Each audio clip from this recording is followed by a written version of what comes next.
Welcome. I'm your narrator, and this is your channel, Nightmares.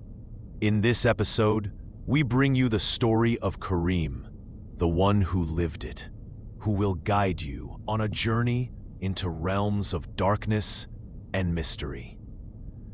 The tale may seem real or merely a reflection of the nightmare world that hovers in our minds.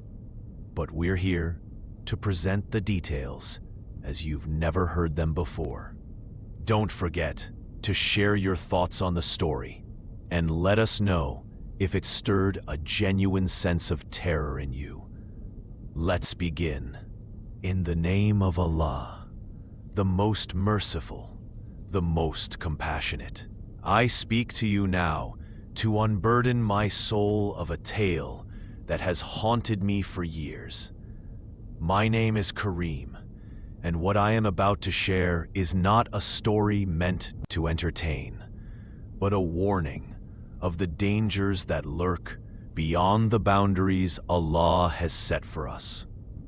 There are places in this world where the veil between our reality and the unseen is thin, where the Jinn walk freely among the shadows. The Quran teaches us that Allah created mankind from clay and the Jinn from smokeless fire.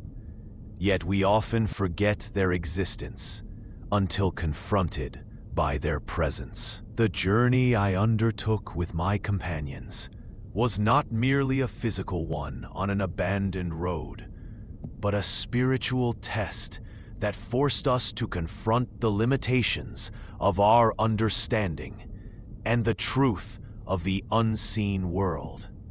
May Allah protect you from experiencing what we did. It began like many ill-fated decisions do, with youthful arrogance and dismissal of wisdom. Despite the countless warnings from the elders in our village, four young men with military dreams and courage that bordered on foolishness decided to take a road that had been abandoned for reasons no one fully articulated. The locals called it Tariq al-Jinn, the path of the Jinn. They spoke of it in hushed tones, their eyes darting nervously as if the mere mention might summon unwanted attention. Old Sheikh Ibrahim, whose white beard carried the wisdom of decades, had grabbed my arm the day before our journey. "That road has claimed many souls, my son," he whispered. "Strange lights appear without source. Travelers hear voices calling their names. Some who venture there return changed, if they return at all." We laughed at these stories. Modern men with modern minds, we attributed such tales to superstition and the overactive imagination of isolated villagers. How ignorant we were. The road had been officially closed for 15 years. The government explanation cited structural problems, landslides, and dangerous terrain. But everyone knew there was more. Too many accidents had occurred there. Accidents that defied logical explanation. Cars found perfectly intact, but empty of passengers. Travelers who arrived at their destinations with no memory of the journey. A bus driver who swore he picked up a passenger who vanished from his rear-view mirror. Just desert mirages and tricks of light, Jaber had insisted when I repeated these stories. The mind plays tricks when you're alone on long desert roads. But the trembling voices of those who recounted their experiences suggested something far more sinister than optical illusions. One man, a truck driver, with calloused hands and a face weathered by decades in the sun, told us how his radio had played voices speaking ancient languages before his truck inexplicably stalled in the middle of that desolate stretch. He had abandoned his vehicle and walked 40 kilometers through the night, feeling unseen eyes watching his every step. Yet still, we chose that road. Time seemed more valuable than safety. The arrogance of youth that believes in its own immortality. If only we had listened. If only we had understood that some warnings are not meant to constrain us, but to protect us from forces beyond our comprehension. I was born in Kirat, one of those sprawling modern cities where concrete towers reach toward the sky and the nights are never truly dark. My childhood was spent in a comfortable apartment on the 9th floor of a building where we knew our neighbors only by the sounds that filtered through the walls. The call to prayer from nearby mosques provided the only real connection to tradition in our fast-paced lives.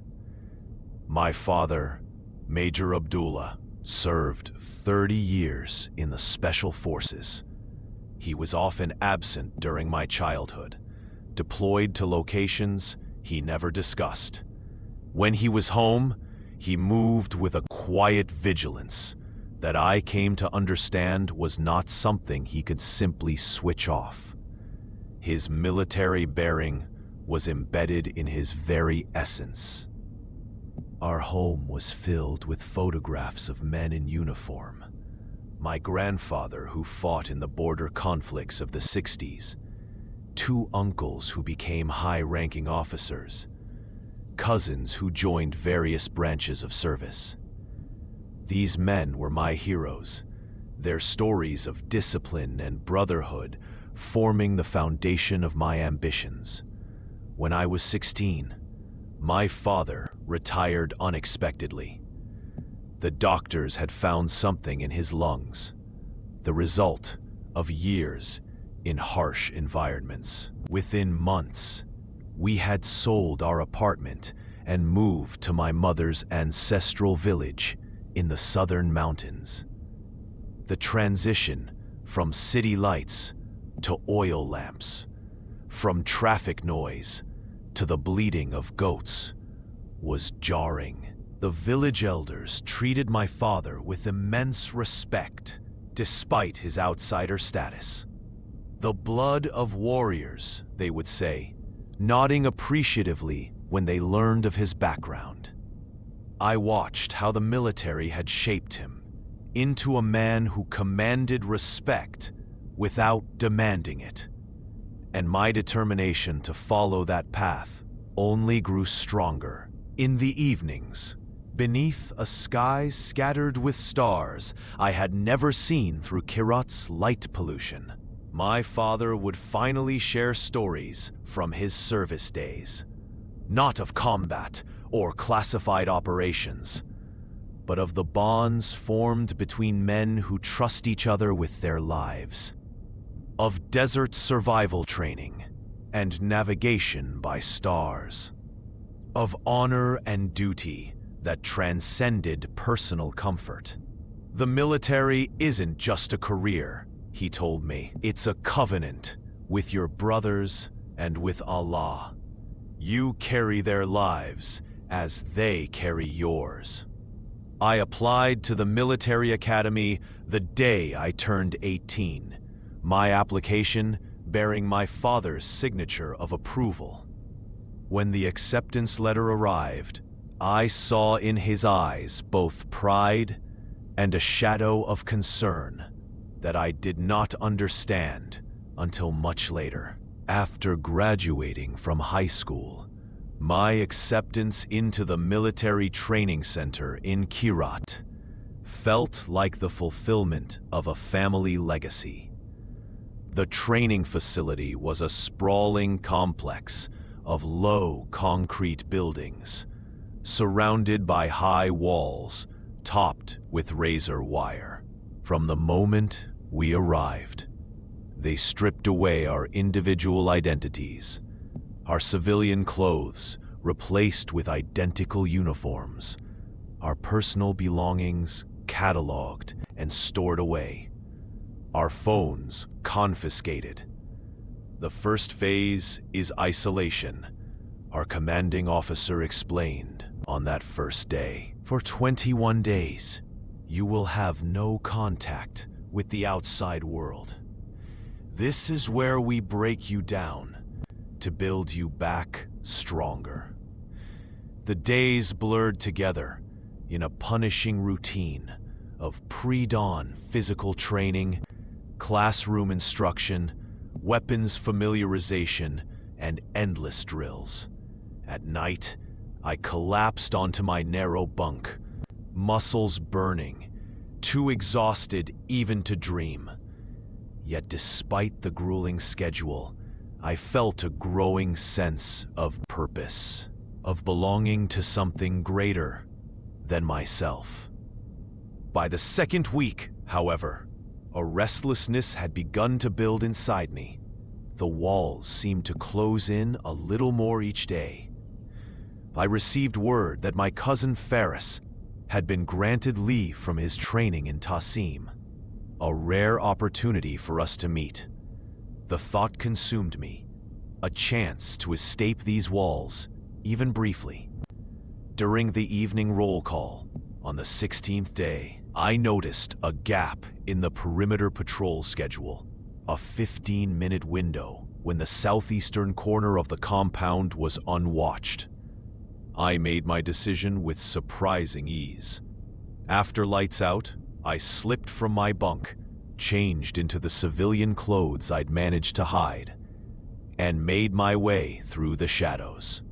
The fear of being caught made my heart hammer against my ribs as I scaled the wall, the rough concrete tearing at my palms.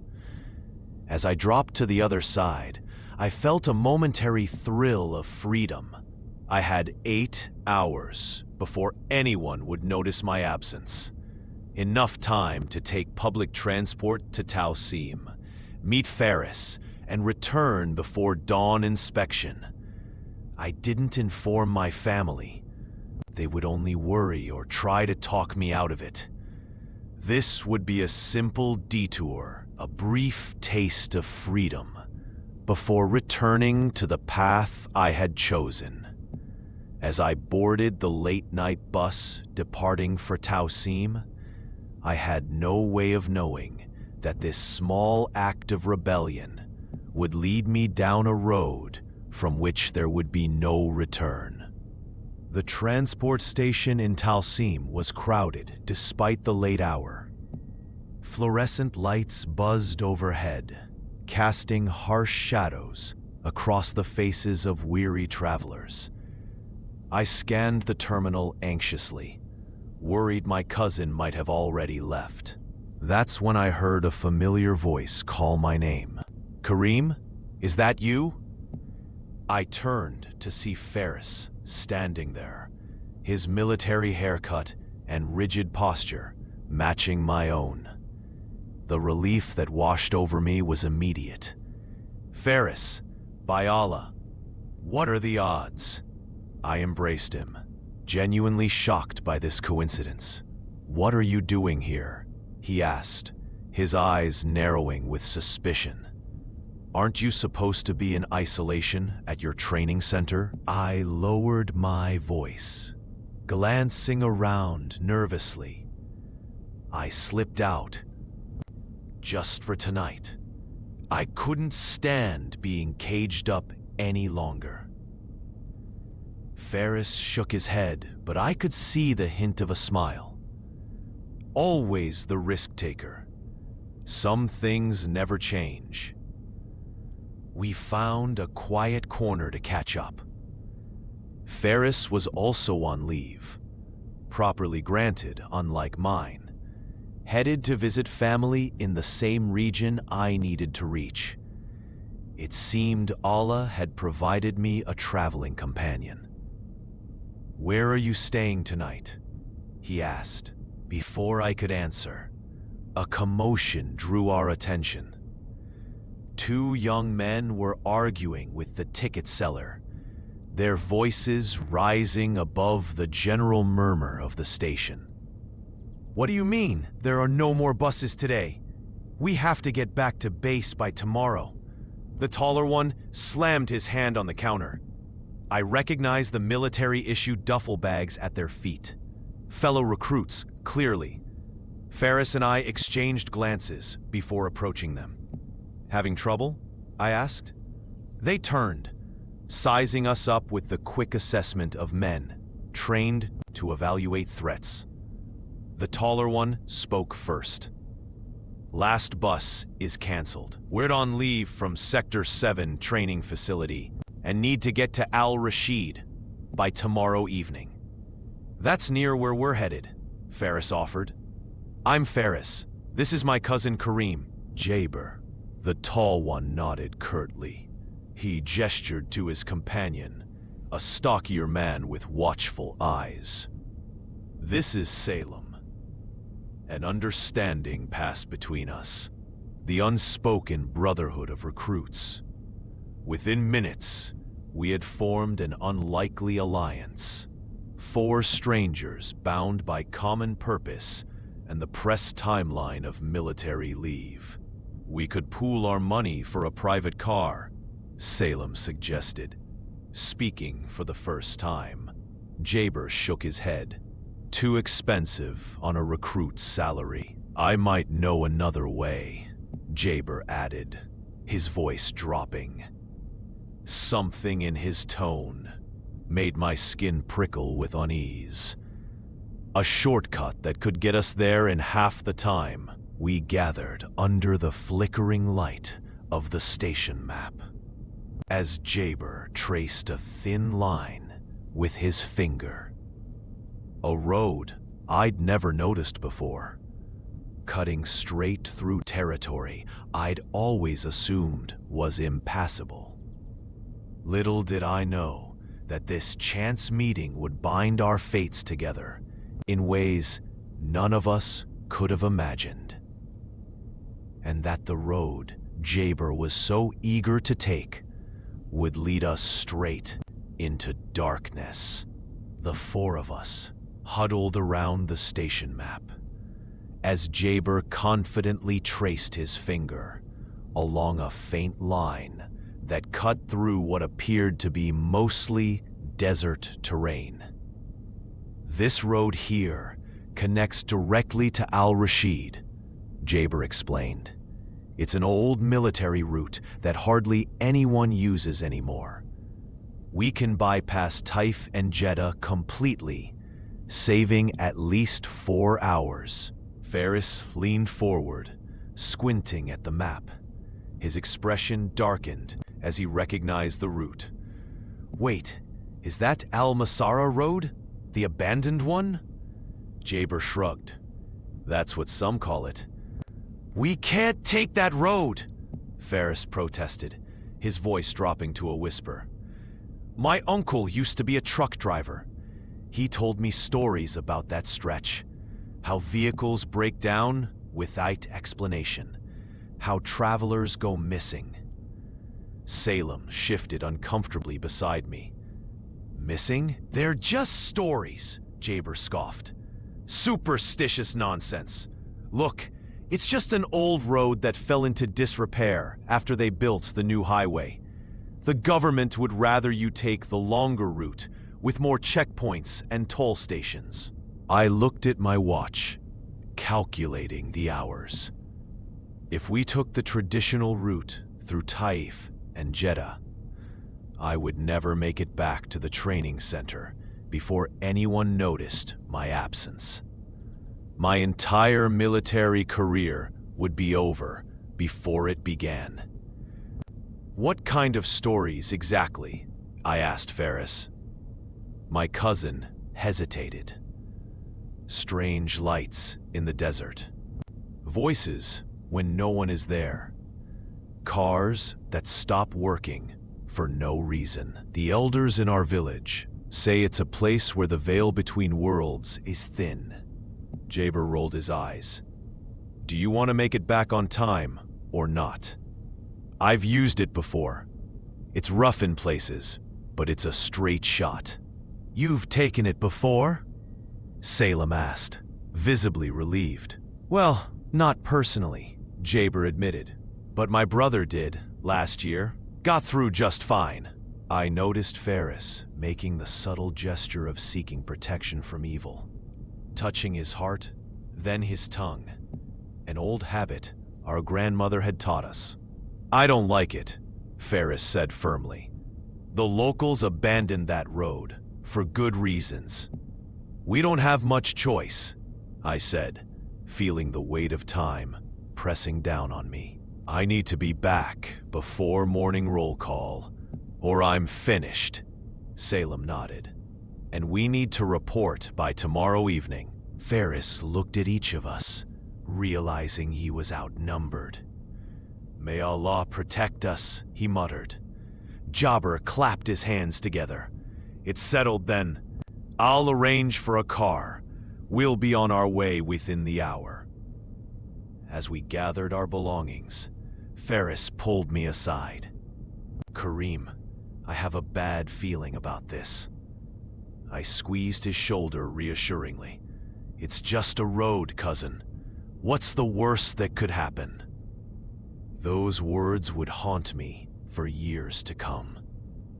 With that simple decision, we sealed our fates, stepping willingly into a nightmare from which some of us would never truly escape.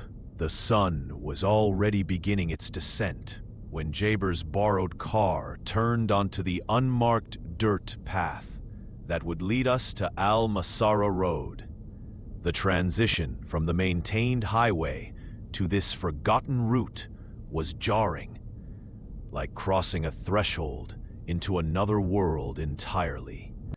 There it is, Jabber announced, his voice carrying less confidence than before. A large concrete barrier partially blocked the entrance, but someone had clearly rammed through it at some point, leaving a gap just wide enough for a vehicle to pass. Shattered concrete chunks lay scattered across the road like broken teeth. Faded red warning signs, their text almost illegible from years of desert sun, tilted at odd angles. This doesn't look like a shortcut, Salem muttered. It looks abandoned. That's why no one uses it, Jabber replied defensively. Less traffic means faster travel. As our tires crunched over the debris, I noticed a half-buried sign with Arabic text that made my stomach tighten. Road closed by order of Ministry of Interior, no entry. Ferris saw it too. We should turn back, he said, his voice barely audible. Too late now, Jabber replied, accelerating slightly. We've already committed. The road stretched before us like a faded scar across the desert landscape. What had once been a proper highway was now cracked asphalt, portions completely eroded away by sand and time. Scrubby desert plants had reclaimed parts of the shoulders, growing through fractures in the pavement. As daylight faded, our headlights flickered uncertainly, casting weak pools of yellow light that seemed to be swallowed by the encroaching darkness, rather than illuminating our path. Jabber tapped the dashboard nervously. Battery might be low, he explained, though none of us believed him. The temperature dropped dramatically as night fell completely. Inside the car, our breath began to fog the windows. An unnatural silence pressed against the vehicle from all sides. No distant traffic sounds. No desert animals. Not even the wind. Just our breathing and the labored sound of the engine. "Does anyone have reception?" Salem asked, holding his phone up to the window. We all checked our devices. Nothing. "We're completely cut off," I realized aloud. The headlights dimmed again, this time almost fading completely before surging back to full brightness. In that momentary darkness, I could have sworn I saw something move across the road ahead. A shadow darker than the night itself, slipping away as the lights returned. "Did you see that?" I asked, my voice sounding strange even to my own ears. "See what?" Jaber asked sharply. I hesitated. Nothing. Just the lights playing tricks. Ferris was gripping his prayer beads tightly, his lips moving in silent supplication. The atmosphere inside the car had become thick with tension. Each of us lost in our own thoughts as the damaged road carried us deeper into the empty desert. "How much farther?" Salem asked. "About 3 hours if we maintain speed," Jaber replied, his knuckles white against the steering wheel. 3 more hours on this road felt like an eternity. Something told me we had crossed a boundary we weren't meant to cross. And what lay ahead was not merely a journey through space, but something far more terrifying. It started with a faint crackle from the radio. Just static at first, which Jaber tried to tune out by adjusting the dial. The static suddenly transformed into a high-pitched squeal that pierced through our ears like a needle. "What the?" Jaber jerked his hand away from the radio as though it had burned him. The frequency kept changing on its own, jumping between static and fragments of distant broadcasts. Snippets of Quranic recitation, followed by incomprehensible whispers that didn't sound like any language I recognized. "Turn it off," Ferris demanded, reaching forward from the back seat. But when Jaber pressed the power button, the radio only grew louder. The dashboard lights began to flicker in rhythm with the sounds, casting strange shadows across Jaber's increasingly panicked face. "Astaghfirullah," I muttered, instinctively seeking refuge in Allah's protection.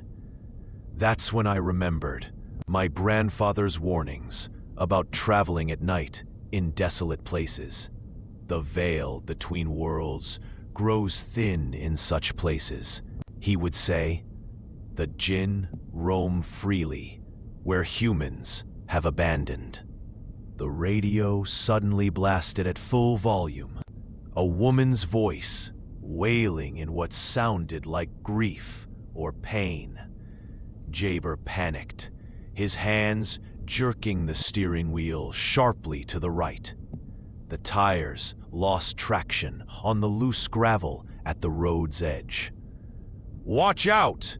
Salem shouted as the car fishtailed violently. The headlights swept across the desert, illuminating nothing but empty sand and scrub brush, except for a brief moment when they caught something else. A figure, standing impossibly still, about 50 meters ahead, not reacting at all to our skidding vehicle. The car spun completely around before sliding off the road into the soft sand, the engine sputtering and dying as we came to a stop. In the sudden silence, we could hear each other's ragged breathing. "Did you see that?" I whispered, my throat constricted with fear. "See what?" Salem asked. On the road, there was someone or something standing there. Jaber fumbled with the keys, trying to restart the engine. It was just a mirage. The desert plays tricks on your eyes.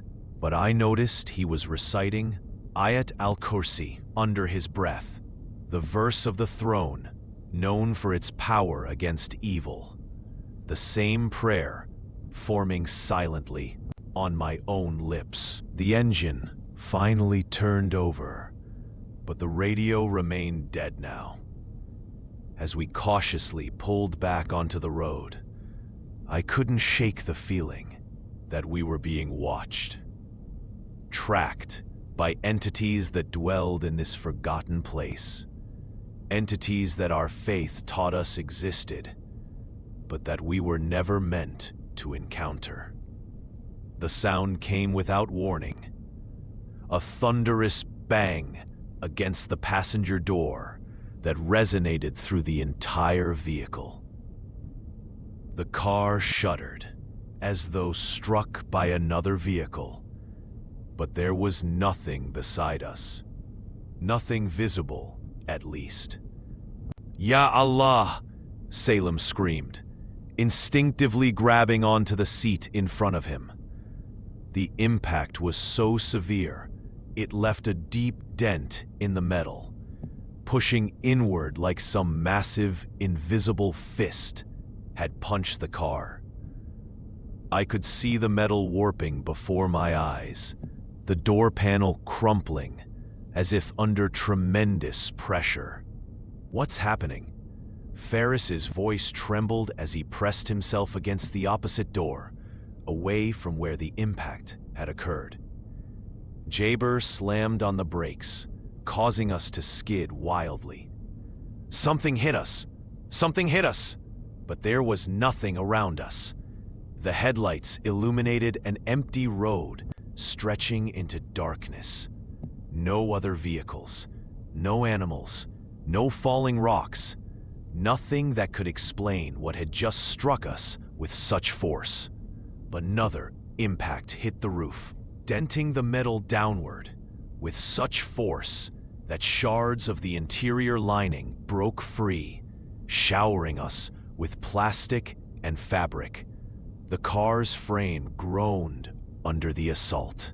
"Bismillah.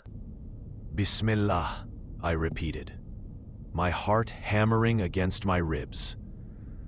I found myself reciting Al-Falaq, the chapter of daybreak, seeking protection from the evil of what he has created. My grandfather's voice echoed in my memory. "Never provoke the Jinn by entering their domains uninvited. They exist by Allah's will, but not all follow his path."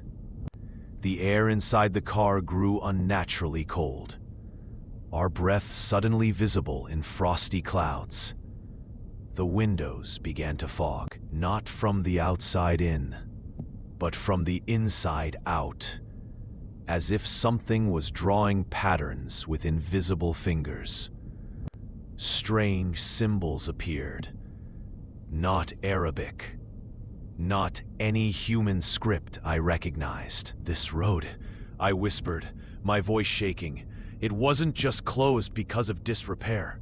"We need to leave," Ferris urged. "Now, this isn't natural. This isn't..." Another impact, this time against all sides of the car simultaneously, as if we were being compressed.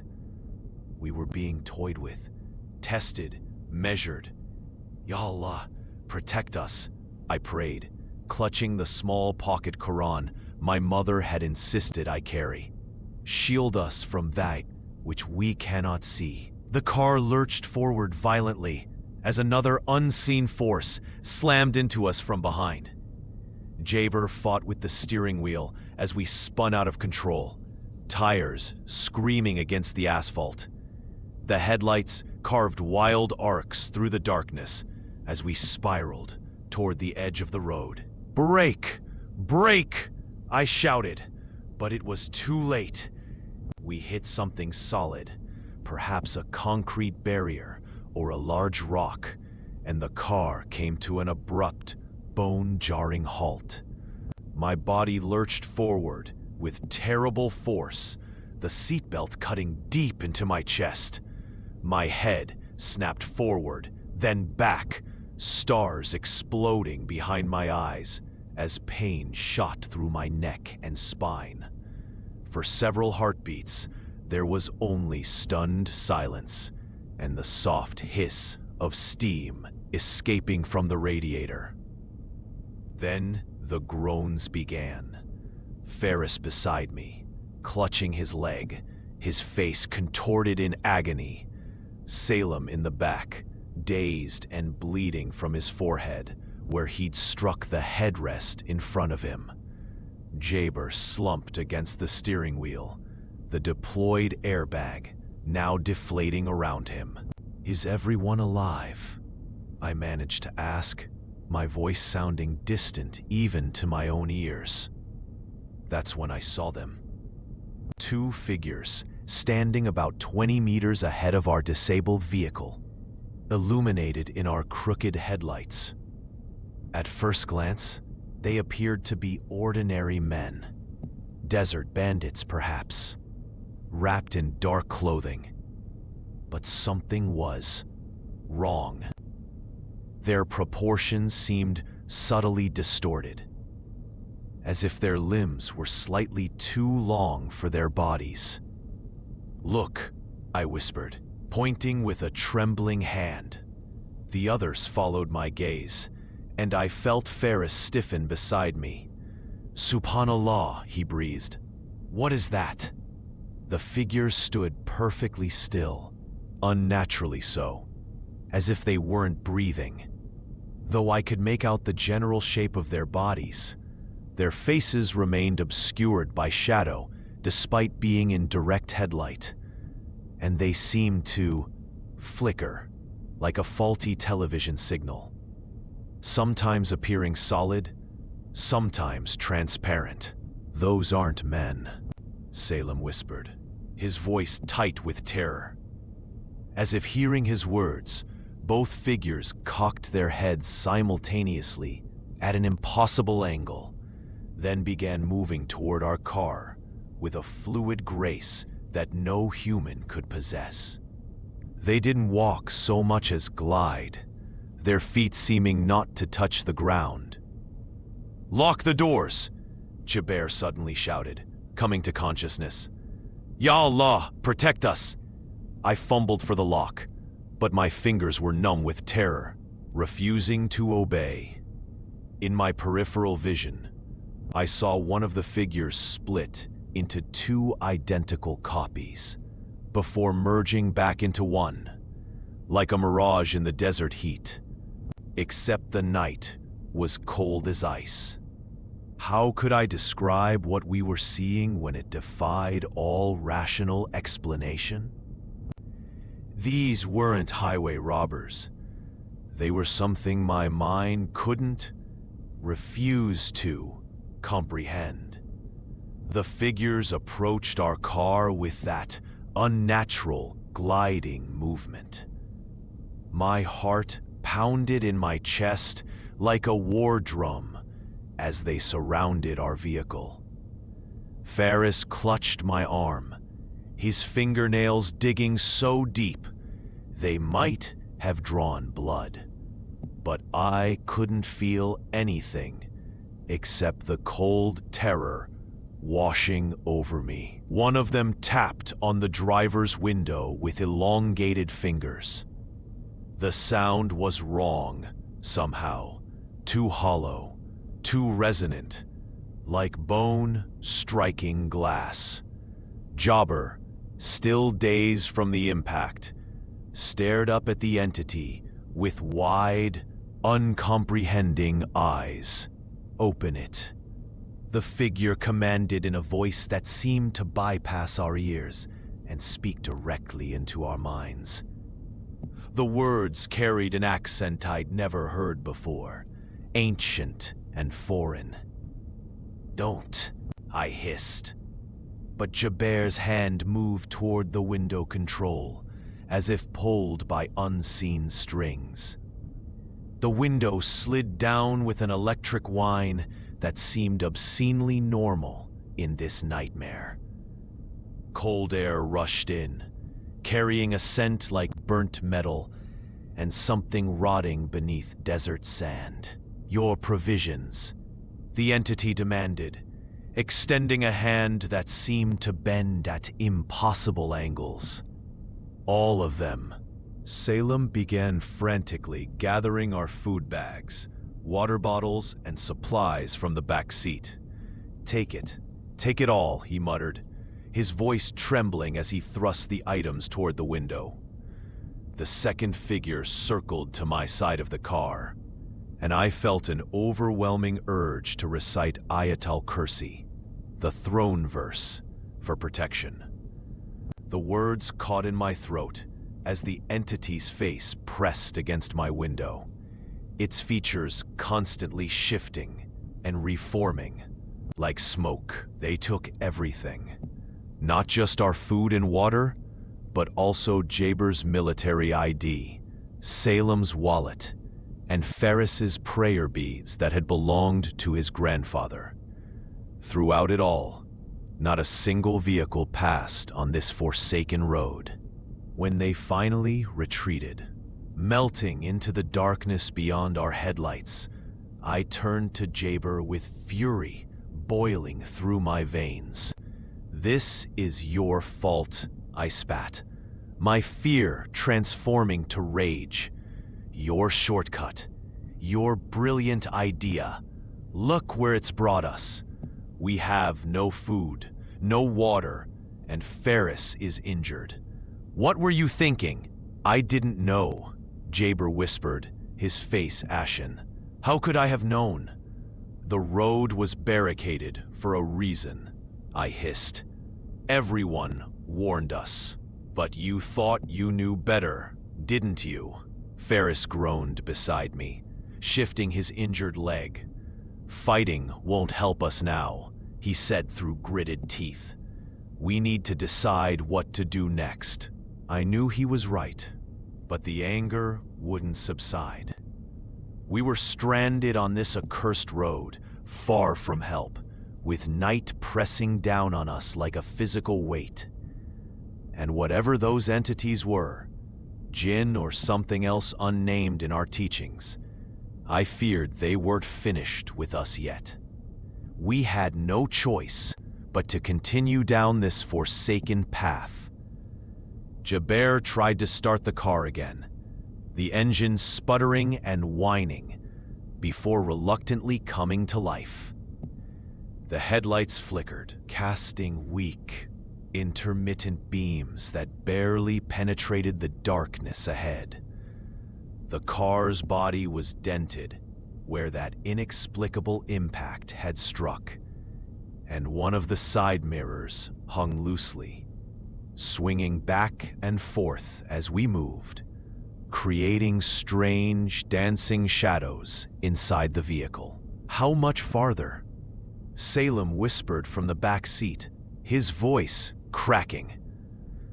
"About 150 kilometers, maybe 200, until we reach any form of civilization," Ferris replied, consulting the map with shaking hands. "If we maintain even a moderate speed, that's still hours away." The enormity of that distance settled over us like a shroud. Hours more on this road, where each kilometer felt like traversing the boundary between our world and something else entirely. As we drove, I couldn't shake the feeling of being watched. The vast, empty desert surrounding us should have been devoid of life, yet I kept seeing movement in my peripheral vision, darting shapes that vanished when I turned to look. "Did you see that?" I asked, pointing to a flash of light in the distance. No one answered. They had seen it too, fleeting luminescence, dancing across the dunes like phantom lanterns. Too fast and erratic to be human travelers.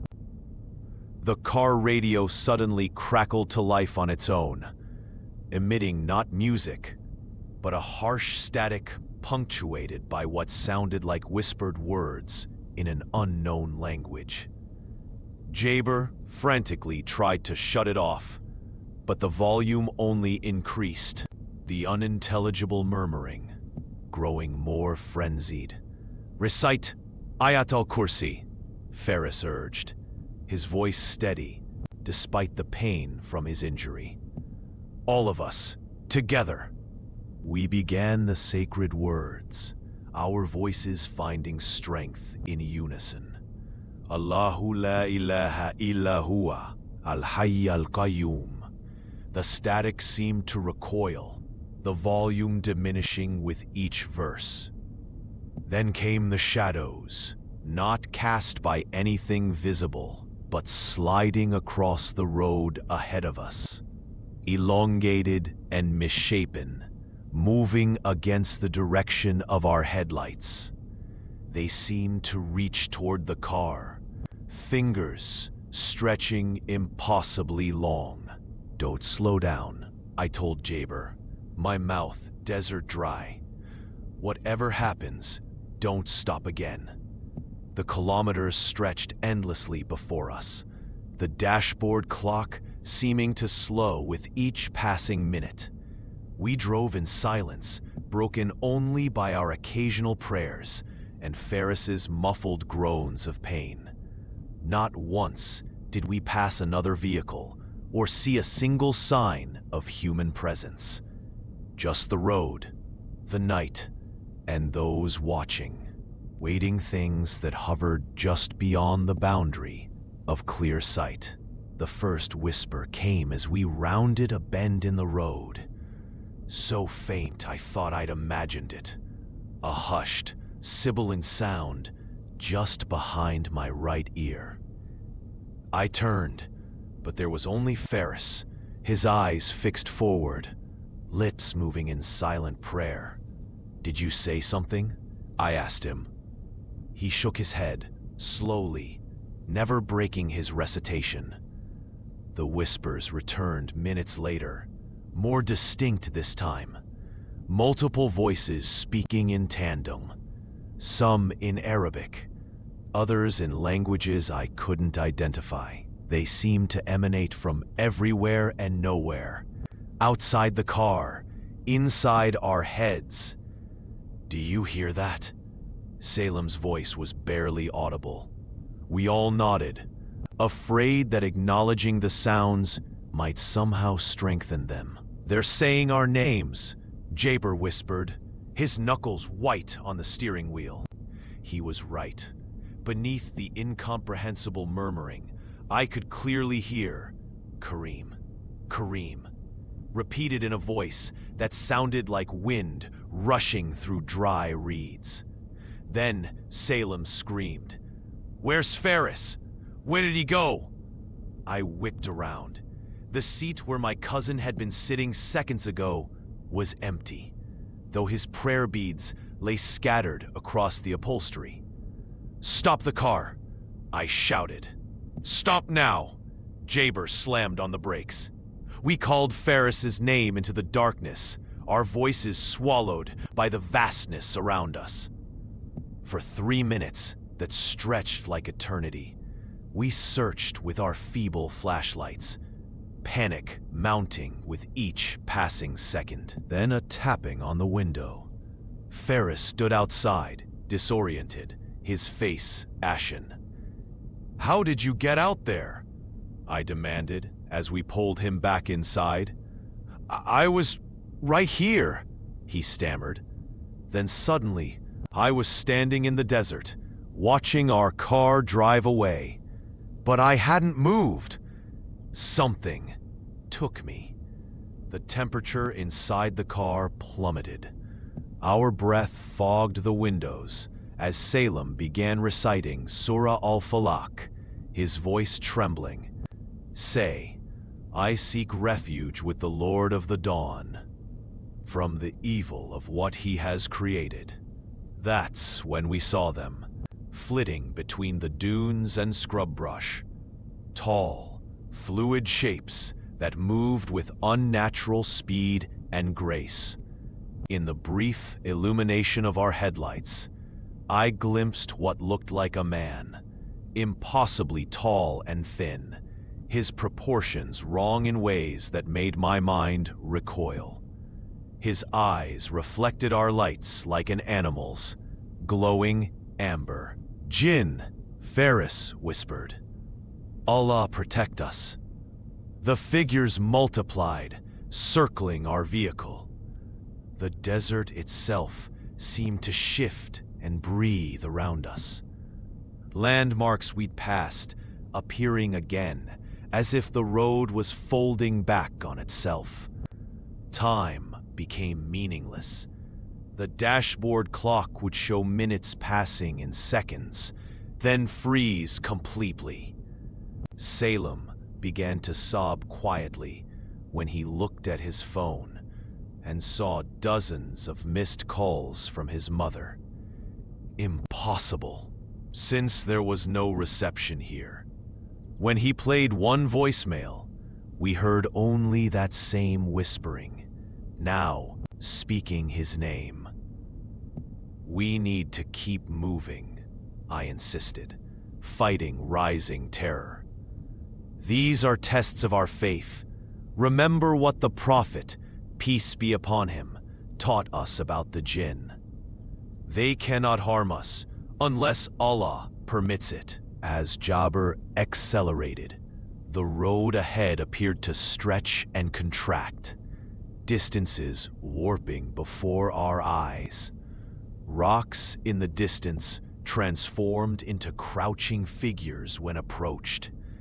The very fabric of reality seemed to thin around us, the boundary between our world and theirs becoming permeable.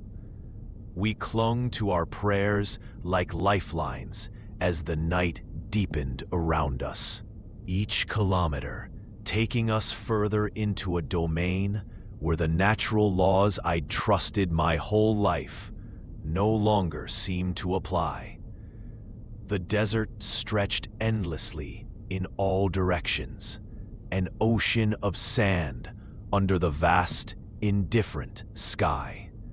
Our headlights cut weakly through the darkness, but beyond their reach, the world dissolved into absolute blackness. We had been driving for what felt like hours, yet the dashboard clock showed only 20 minutes had passed since our encounter with the Jinn-like entities. "I think we're going in circles," Jabber said, his voice hollow with exhaustion. He was right. The same twisted acacia tree had appeared 3 times now, its gnarled branches reaching toward us like supplicating hands. It was impossible. We'd been driving straight. "The road should have ended by now," Ferris whispered. "We should have reached a highway, a town, something." I pulled out the map with trembling hands, but the markings seemed to shift before my eyes. Towns appeared where there had been none. Roads vanished, and the compass symbol spun wildly. I crumpled it and threw it to the floor. "Astaghfirullah," I muttered, seeking forgiveness for my frustration. We need to remain calm. A sudden jolt threw us forward as the car struck something. Jabber wrestled with the steering wheel as we skidded across loose gravel. When we finally stopped, the engine sputtered and died. Silence descended, a thick, oppressive silence unlike anything I'd ever experienced. No wind, no distant sounds, not even the settling of the car's engine. Just nothing. "Try to start it," I urged. The starter clicked feebly. Again. Nothing.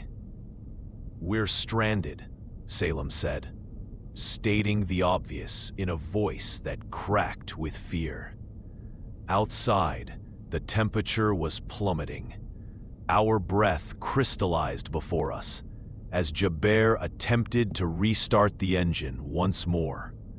I watched frost patterns form on the windows, intricate designs that seemed to depict faces watching us.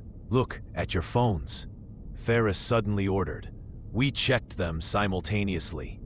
Each screen displayed the same impossible message: no service, 3:33 a.m. on all 4 phones. The identical timestamps sent a chill through me that had nothing to do with the cold. "We need to recite Ayatul Kursi," I said, trying to keep my voice steady. "All of us, together." We began the prayer, our voices harmonizing in the darkness. "Allah, there is no deity except Him, the ever-living, the sustainer of existence." As we recited, strange lights appeared in the distance.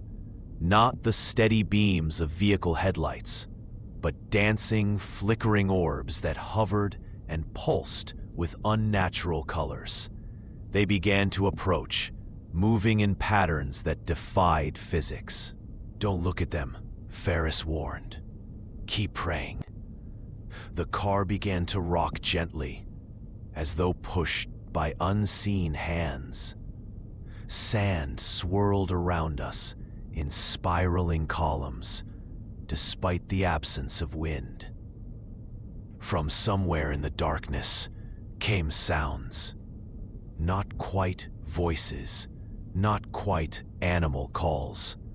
A keening that resonated in our bones rather than our ears. "Allahu Akbar," I whispered, my throat tight with terror. "La hawla wa la quwwata illa billah."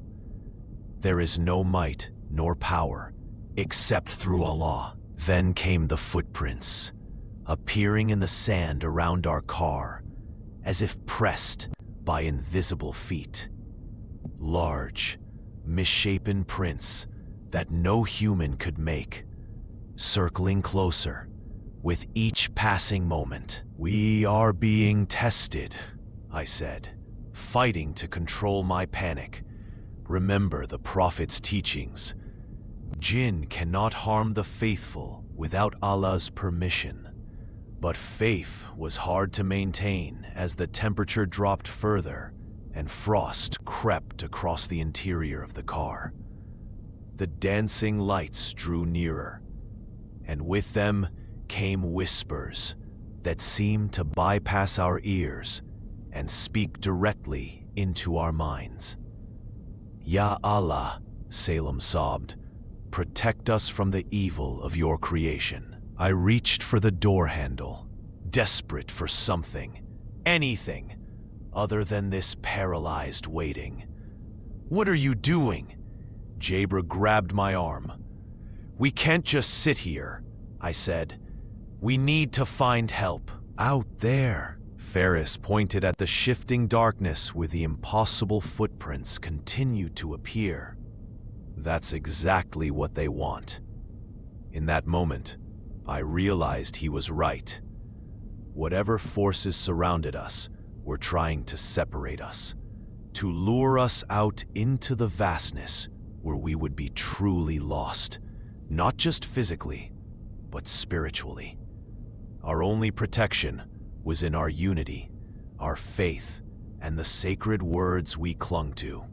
And so we waited, huddled together in that frozen car, reciting every protective prayer we knew as the night stretched into an eternity, and the desert revealed itself as a threshold between worlds we were never meant to cross. Just when I believed we would never escape that night, a faint glimmer appeared on the horizon.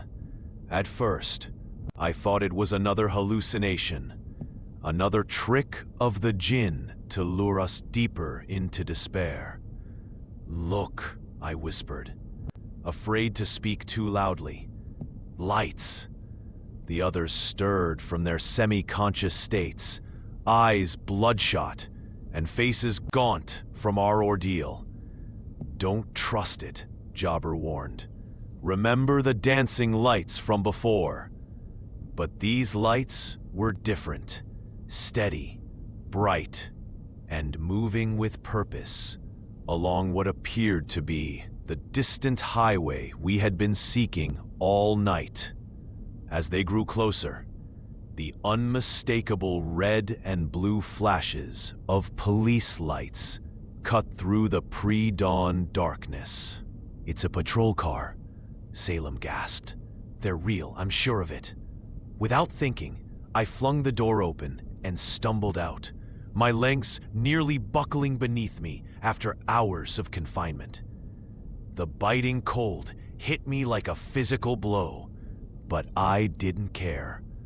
I began waving frantically, running toward the approaching vehicle. "Help! Please help us!"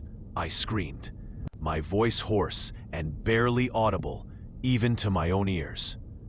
The patrol car slowed, its spotlight sweeping across the desert floor until it found me, a disheveled, terrified young man staggering through the sand. The light was so bright, so wonderfully real and human, that tears sprang to my eyes. Two officers emerged cautiously, hands near their weapons.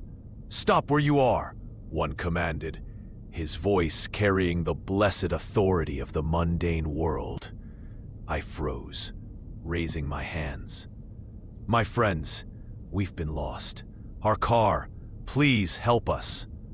They approached carefully, the beam of a flashlight examining my face, my military trainee uniform now caked with desert dust and sweat. "What are you doing out here?" the older officer asked. "This road has been closed for years. We took a shortcut," I explained, the words sounding impossibly foolish now. "We didn't know. There were things out here. Things I can't explain." The younger officer exchanged a look with his partner. "Where's your vehicle?" I pointed back toward our car, barely visible in the growing light. The officers followed me, their presence solid and reassuring beside me. When we reached the car, my friends emerged slowly, Ferris wincing in obvious pain. The officers radioed for medical assistance after seeing his condition. "You boys are lucky we patrol even the abandoned routes," the senior officer said, surveying our damaged vehicle. "Most people who come through here don't make it out to tell about it." "What do you mean?" I asked. He squinted at me. "This road was closed after too many accidents, strange ones. People report hallucinations, mechanical failures, encounters with bandits that appear and disappear. The department doesn't acknowledge it officially, but every officer knows this stretch has peculiarities." "Jinns," I whispered. The officer didn't confirm or deny this, but the way his eyes darted briefly to the dunes around us told me everything. He simply replied, "Whatever you encountered out here, consider yourselves fortunate. Not everyone gets rescued from this place." As dawn finally broke over the horizon, I watched shadows retreat across the sand. Ordinary shadows now, cast by rocks and sparse vegetation.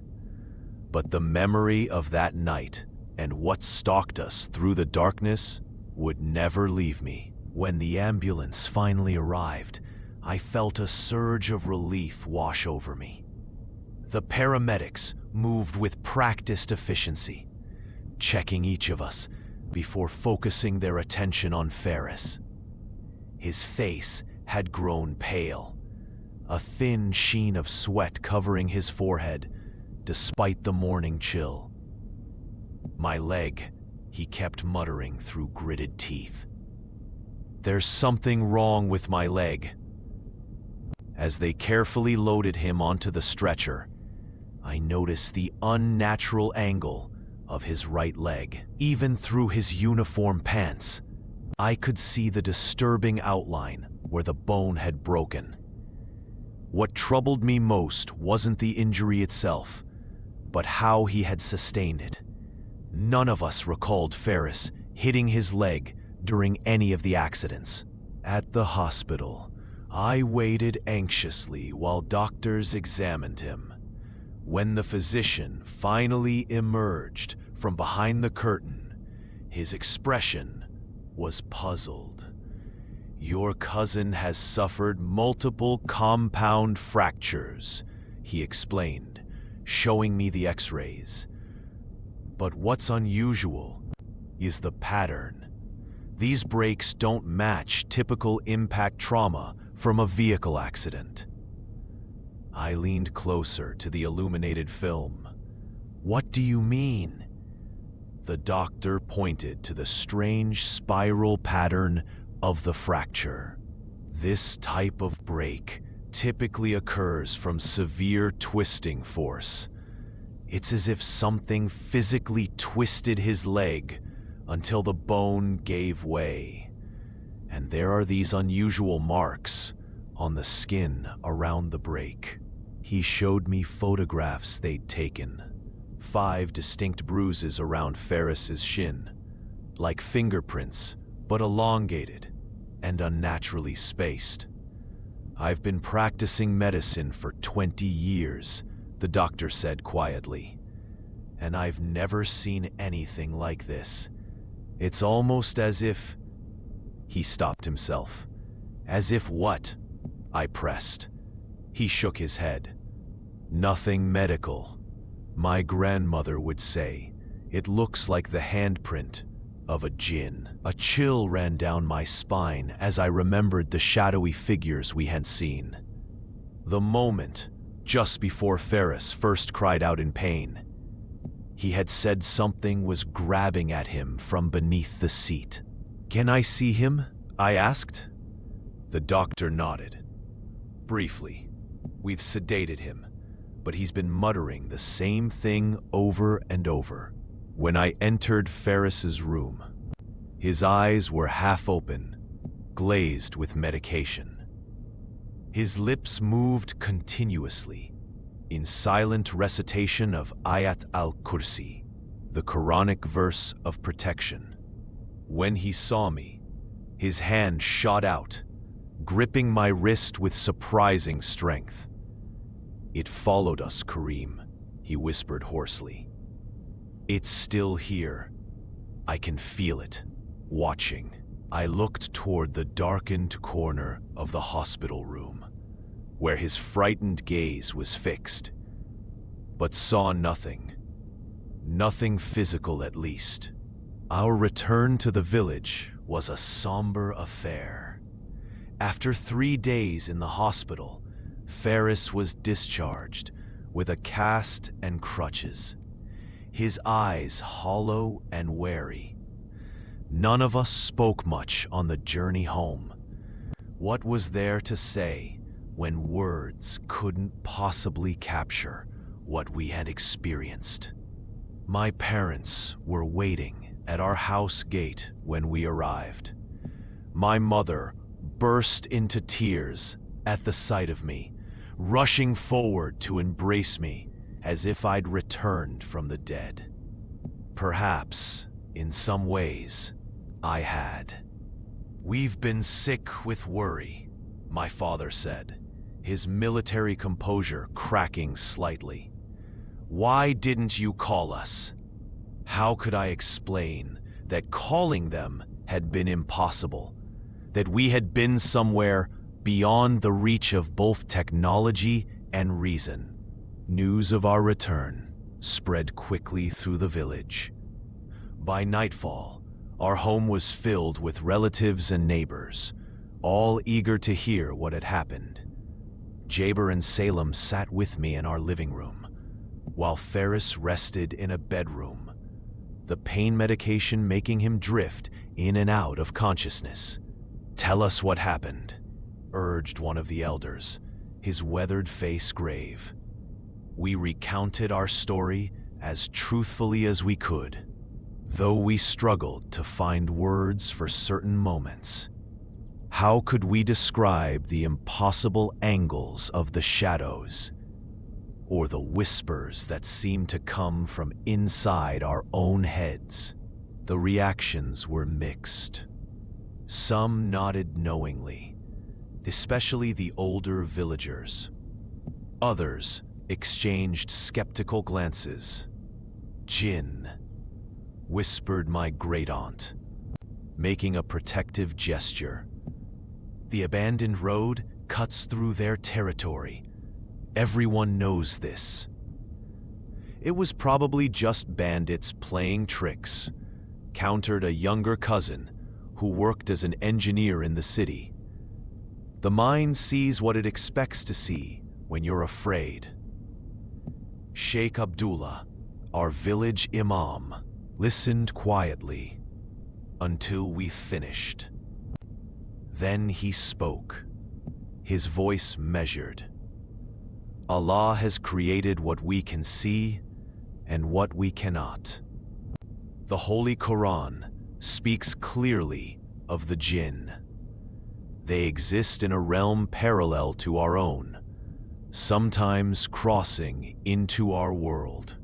"But Sheikh," objected another villager, "surely there must be a rational explanation.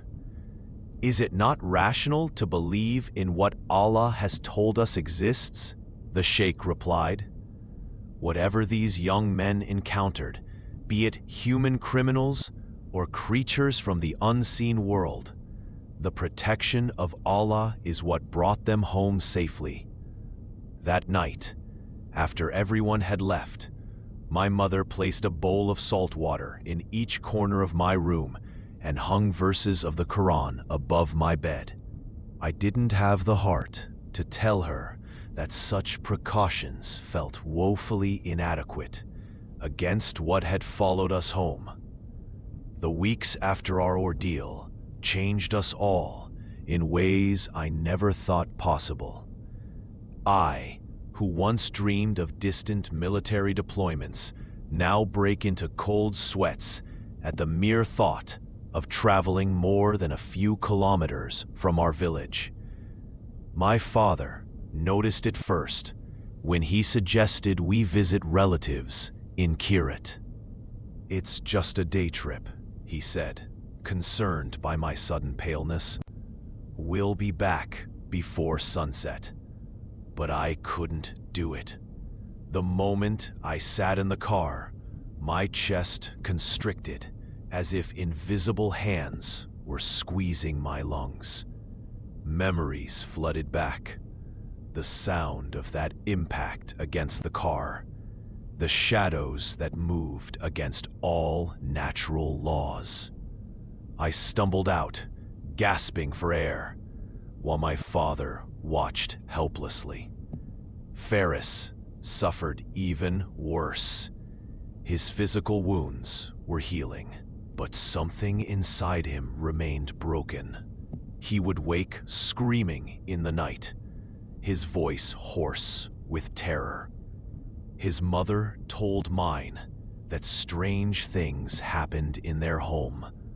Objects moving without being touched, cold spots appearing in rooms, the scent of something burning when nothing was lit. "He speaks to someone who isn't there," his sister confided in me during one visit. Last night, I found him sitting on the floor of his room, having a full conversation with an empty corner. When I visited Ferris myself, I barely recognized my once confident cousin. He had lost weight, and his eyes darted constantly around the room, tracking something invisible. "They followed me home, Kareem," he whispered when we were alone. "They're still with me, Can you see them? I couldn't, but sometimes I felt them. A heaviness in the air, a sensation of being observed when I was alone. Sheikh Abdullah visited us both regularly, reciting Ayat al-Kursi and other protective verses. He explained that in Islamic teachings, such encounters with the unseen often leave spiritual wounds that require healing through prayer and remembrance of Allah. The Jinn cannot harm those under Allah's protection, he assured us. But fear opens doors that should remain closed. You must strengthen your faith and your prayers. I tried to follow his guidance, increasing my daily prayers and recitations from the Quran. Slowly, the oppressive feeling began to lift from my shoulders. Though certain triggers, darkness, the sound of static on a radio, unexpected knocks, could instantly transport me back to that terrible night. Salem seemed to recover the quickest, returning to his training after just 2 weeks. Jaber, however, left the military entirely. I heard he moved to another country, seeking distance from memories that pursued him like shadows.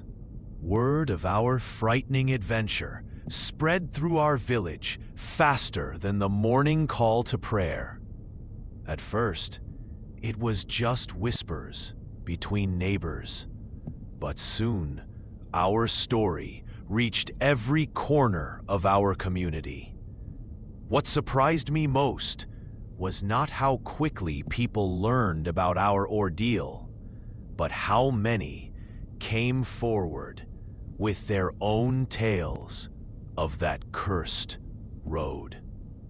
Old Hakim, who rarely spoke to anyone since his wife passed, knocked on our door one evening. His weathered hands trembled as he described traveling that same abandoned route 30 years ago.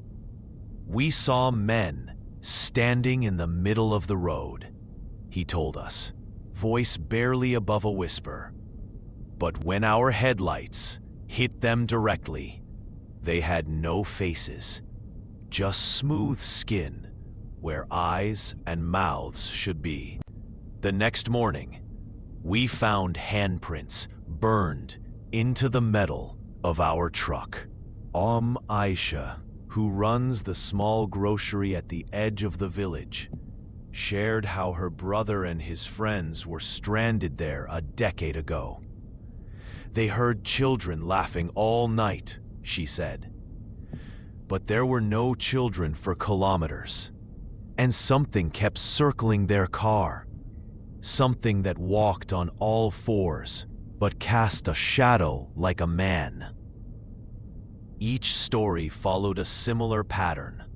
Travelers taking the forbidden shortcut, encountering what seemed at first to be bandits or stranded travelers, only for the encounters to twist into something impossible to explain by natural means. Sheikh Abdullah listened to these accounts with grave attention. After Friday prayers, he addressed the growing concerns. What dwells in such desolate places is not for us to seek out, he cautioned. Allah has created the Jinn from smokeless fire, and while most harm none, there are those who delight in misleading humans, who venture into their domains. Remember that the Prophet, peace be upon him, taught us to seek refuge in Allah from the evil of what he has created. The Imam's words gave structure to our fears, but did little to diminish them. People began avoiding even mentioning the road. Parents used our story to warn disobedient children. Most disturbing were the consistencies across decades of accounts. The same curve in the road where electronics failed, the the same whispered voices that called travelers by name, the same sensation of time stretching unnaturally. It was as if the place itself existed partially in our world and partially in another, a thin boundary between the seen and unseen realms. It's been 3 years since that night on the abandoned road, and not a day passes when I don't think about it. The memories revisit me during the darkest hours before Fajr prayer, when the barrier between worlds seems thinnest. I still wake up sometimes, heart pounding, certain I can hear those footsteps circling my bed. Ferris never fully recovered. The doctors fixed his leg, but they couldn't explain the strange marks found beneath the fractures, marks that resembled no tool or trauma they recognized. He walks with a permanent limp now, and sometimes stops mid-conversation, his eyes fixed on something no one else can see. Salem returned to military service, but requested permanent placement in crowded urban centers. Jabber left the military entirely, finding work instead at the local mosque, staying always within sight of its minarets. As for me, I completed my military training, but I make dua before every journey, and never travel after Maghrib prayer if I can avoid it. I've learned that the roads we choose in life are not merely physical paths. The Prophet Muhammad, peace be upon him, taught us that this world is shared with beings beyond our perception. The Quran speaks clearly of the Jinn, created before mankind, some righteous, others malevolent. What we encountered existed in that space Allah has designated for creatures not meant to intermingle freely with humans. When you find yourself tempted by shortcuts, especially those marked as forbidden, remember my warning. The extra hours on a sanctioned road are nothing compared to the lifetime of fear that follows a night spent in places where humans are not welcome. Our scholars teach that Allah created natural laws and boundaries for our protection.